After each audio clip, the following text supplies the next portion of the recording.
In the heart of Ndomi village, under the shade of the ancient Iroko tree, the elders gathered for an urgent meeting.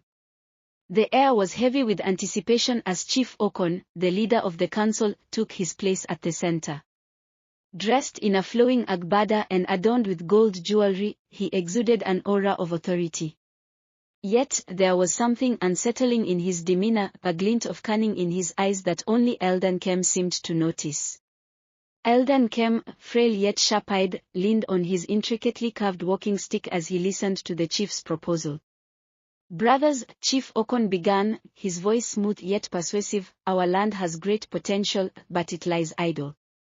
A foreign investor has offered us riches beyond our dreams if we sell the land by the river. Think of the wealth, the development." A murmur ran through the crowd. Some elders nodded hesitantly, but Elder Nkem's voice cut through the noise. "Chief Okon, what of our children? What of the spirits of our ancestors who guard that land? Are we to trade our heritage for gold?" His words hung in the air like a challenge, but the chief dismissed them with a wave of his hand. Unbeknownst to the elders, Chief Okon had already struck a deal. That night, under the cover of darkness, he met with Mr. White, the foreign businessman, in a dilapidated colonial-style building on the outskirts of the village. Mr. White, a sharply dressed man with a calculating gaze, placed a briefcase filled with money on the table. The soft thud of the briefcase opening revealed bundles of crisp bills. "Here's your share," Mr. White said, his tone cold and transactional. Chief Okon's hands trembled as he counted the money, his greed overcoming his initial nervousness. The two men shook hands, sealing the fate of the village. The next morning, chaos erupted in Ndomi. The farmers, who relied on the land for their livelihood, discovered that bulldozers had arrived to clear their fields. Mama Ikin, an elderly woman with deep wrinkles and a tired yet resolute expression, fell to her knees, clutching a handful of soil.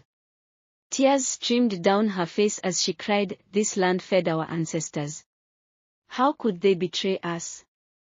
Beside her stood Iz, a young farmer with a muscular build and fiery determination in his eyes. Clenching his machete, he rallied the other farmers. "We will not let them destroy what is ours. We must confront the chief." With anger burning in their hearts, the villagers marched toward Chief Okon's palace, their voices rising in unison. The once proud chief now stood on the balcony of his lavish palace, visibly shaken as the mob gathered outside. Their chants echoed in his ears, their faces a mixture of anger and betrayal. "We trusted you," someone shouted. Chief Okon, his agbada now disheveled and his face drenched in sweat, tried to calm the crowd, but his words fell on deaf ears.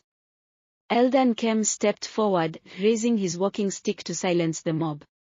"This matter must be judged by the gods," he declared. The villagers murmured their agreement. Chief Okon's fate would be decided at the sacred shrine.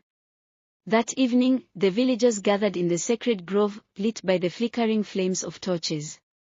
The oracle priestess, a mysterious figure adorned with white-painted patterns and a beaded crown, stood before the shrine. Her staff, decorated with charms, shimmered in the firelight. Chief Okon knelt before her, trembling. "Place your hand on the staff of truth," she commanded, her voice sharp and commanding. The chief's hands shook as he obeyed. "Speak the truth, or face the wrath of the ancestors." Under the weight of the villagers' piercing gazes and the oracle priestess's unyielding presence, Chief Okon broke. His voice cracked as he confessed, "I sold the land. I betrayed you all."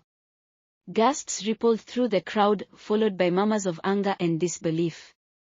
He gestured toward a chest filled with money, offering it to the villagers. "Take it," he pleaded, his voice barely audible.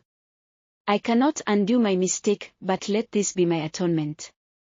The villagers stared at the chest, but their pain ran deeper than money could heal. Elder Nkem stepped forward, his voice steady. "The damage to the land cannot be undone, but we must find a way to rebuild." His words carried a wisdom that calmed the crowd. As the first light of dawn broke over Ndomi, the villagers returned to the farmland. Mama Ikin scattered seeds into the soil, her tears watering the earth. Is led the men and women in clearing the rubble left by the machines. Though their hearts were heavy, their hands worked tirelessly. Chief Okon, stripped of his title and wealth, joined them, his once proud figure now humbled. The villagers allowed him to toil beside them, a constant reminder of the consequences of greed. In the distance, the sun rose higher, casting its golden light over the land. The villagers' resilience shone brighter than ever, a testament to their unity and determination. Though their trust had been betrayed, their hope for a better future remained unbroken. And so, Ndomi began to heal, not through riches or foreign promises, but through the strength and spirit of its people.